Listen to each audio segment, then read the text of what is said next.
નમસ્કાર દર્શક મિત્રો, જનઅર્બન ન્યૂઝમાં આપણું સ્વાગત છે। મિત્રો, સમાચારની વાત કરીએ તો સમાચાર મળી આવ્યા છે વાઘોડિયા જીઆઈડીસીમાં। વાઘોડિયા જીઆઈડીસીમાં જીપીસીપીને ખુલ્લો પડકાર આપતી 551 નંબર જે પ્લોટ નંબર એનો 551 છે, જેમાં ડામર ઓગાળવાનું કામ કરતી આ કંપની છે।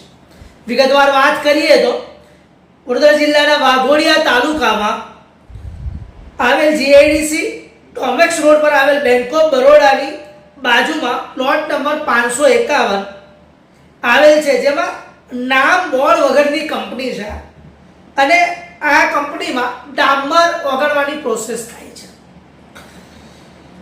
આ પ્રોસેસથી હવામાનમાં આ જે કહેવાય કે ડામર ઓગળતો હોય એટલે સ્વાભાવિક છે કે ત્યાં ખુલ્લો પ્લોટ હોય એટલે હવામાનમાં આ સમગ્ર કેમિકલ ભળતું હોય અને પ્રદૂષણ ફેલાવવાનું કામ થતું હોય ત્યારે આ કોની રેમ હેઠળથી થાય છે તે જોવાનું રહ્યું। હવે જીપીસીપીને આ વાતની જાણ છે કે નથી એ જીપીસીપીનો તપાસનો વિષય છે અથવા જીપીસીપીનો વિષય છે, પરંતુ આ કંપનીના માલિકોને હવામાં પ્રદૂષણ ફેલાવવાની પરમિશન કોણ આપે છે અને કોણે આપી છે? જીપીસીપી ગુજરાત પોલ્યુશન કંટ્રોલ બોર્ડના અધિકારીઓ આ કંપનીમાં ક્યારે આવશે ને લીગલી કાર્યવાહી કરશે, અથવા તો ત્યાં બોર્ડ મરાવે, ત્યાં કોઈ બોર્ડ જ નથી, લોકોને ખબર જ નથી કઈ રીતનું કામ ચાલી રહ્યું છે, કોની પરવાનગીથી આ કામ થઈ રહ્યું છે। તમે થોડા દિવસ પહેલા જોયું કે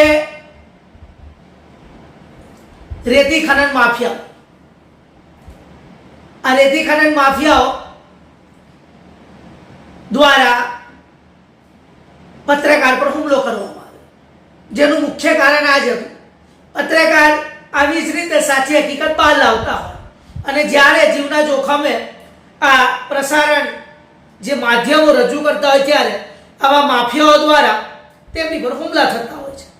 એટલે આવી મોટા મોટા માથાના અને મોટું ગજુ ધરાવનાર વ્યક્તિઓ આવી જે કહેવાય કે અનલીગલી પ્રોસેસ, હવે આ લીગલી છે અનલીગલી છે તપાસનો વિષય છે।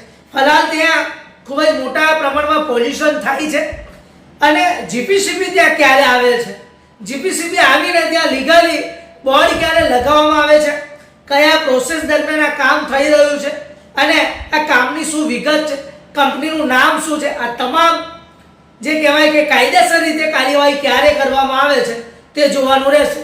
વધુ વિગત સાથે બીજા અંકમાં અમે જનઅર્પણમાં ફરીથી આ માધ્યમ પ્રસારિત કરીશું। ત્યાં સુધી મને અને મારા મિત્ર નિખિલને રજા આપશો। તમે આ સમાચાર યુટ્યુબ પર જોતા હોય તો અમારી ચેનલને લાઇક શેર ને સબસ્ક્રાઇબ કરજો, ફેસબુક પર જોતા હોય તો ફોલો કરજો અને ઇન્સ્ટાગ્રામ પર પણ તમે આ સમાચાર નિહાળી શકો છો અને વધુમાં વધુ આ વિડીયોને શેર કરજો।